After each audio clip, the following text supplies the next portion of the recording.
La da da da da da da da. Hey everybody, welcome back to the channel. I'm thrilled to do this brand new type of video for this channel. I'll be doing a lot of disc reviews in the future going forward. I'm going to try to do one a week, but we'll see how it plays out. I want to talk about this disc here. Clash Discs sent me out this prototype disc.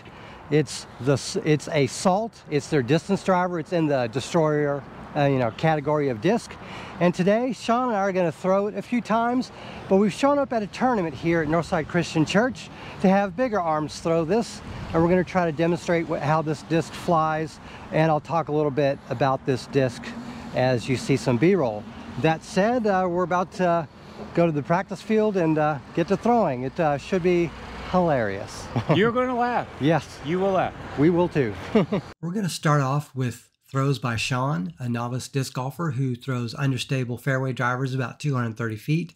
Here, he throws on hyzer, flat, and anhyzer release angles.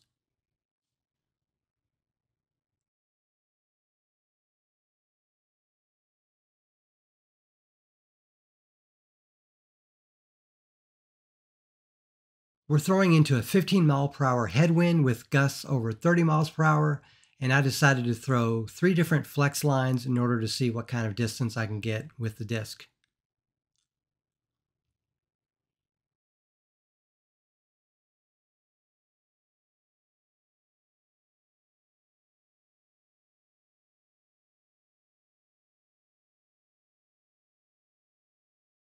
Jace Rittenhouse actually has an arm speed to throw the disc properly, so he throws it on hyzer so that it can flip up in the headwind. It was at this point we realized the disc was more like a flippy destroyer, which I suspected might be the case from some of the other reviews that I've seen of this prototype. Jace also tried a flat forehand shot, but he had a little wobble, so the disc immediately flipped over in the wind. Stephen Herrick is an MPO player, and we told him this was a flippy driver, so he was able to correct for his throws, putting it on a perfect hyzer angle multiple times.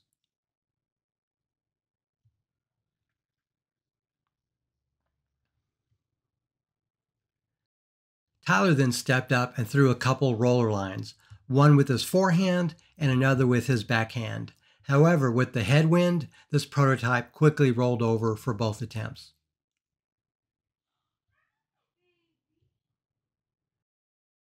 Then Kyle from Party Disc Golf threw with hyzer, and the disc flipped up more than he wanted, so then we decided to switch at that time to tailwind throws, where the disc was much more stable and flew like the flight numbers that we expected.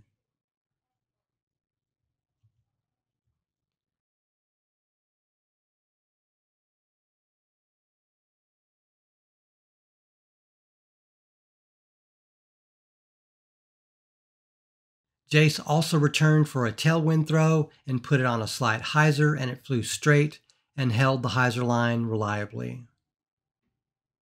Then Kyle wanted to try a forehand throw, but he had a little bit of a late release. That said, he crushed it.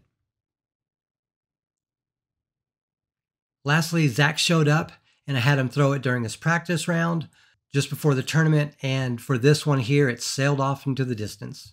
With all that said, I want to talk more about the company that made this disc. Clash Discs is a Finnish company that started up in early 2021, and they already have 22 molds in only 3 years of operation. What they're trying to do is innovate in the disc market, and Tone is a dual plastic technology that's more of a traditional type of disc than, say, overmold technology, since it has a typical flight plate and rim. In this case, the top flight plate is in steady plastic, which is clear, and the bottom rim appears to be their sunny plastic, which is opaque. Steady is their more flexible premium plastic, where sunny is more rigid premium plastic for the rim. It makes for an interesting design where you can see that these are 2 different plastics, and it allows for some textured designs printed on the top plate that appears to float above the bottom rim. I personally think this is spectacular. I think there's a lot of potential here, not just from a technical standpoint, but from an artistic one. I could see someone make a planet in the middle of the disc and an asteroid ring on the rim. The disc dyeing community may also have a lot of fun with these types of discs. And the advantage to this type of design is the more firm rim promotes similar stability between runs, so essentially you get less variance in flights. whereas the flight plate is a little bit more grippy because of its nature. The Salt Distance Driver is the first disc that they're testing with tone technology, but this tech will likely be used on most of their other molds, at least the throwing ones. I'm not sure this would work with base plastics per se, but I like the idea of a base flight plate and a premium rim. They can do everything they normally can do to any plastic, but to two different plastics in the same disc, I think that's interesting. Also, these plastics probably heat up at the same temperatures, so that should prevent issues with the two plastics bonding with each other in the mold. I do have the feeling these will be priced similar to other single plastic premium discs in their lineup, since at least in theory, this isn't a dramatic change from the single plastic molds. With all that said, I'm looking forward to seeing other Clash molds in the future for this. I could personally get a lot of use out of a fairway driver, mid-range, or approach disc that might leverage different plastics for unique experiences on the course. That's going to do it for my first disc review of the year. I wanted to try something new, so I hope you liked the video. Please subscribe if you haven't already, as I have more disc golf reviews and comparisons on the way. Thank you very much for watching, and have a great day.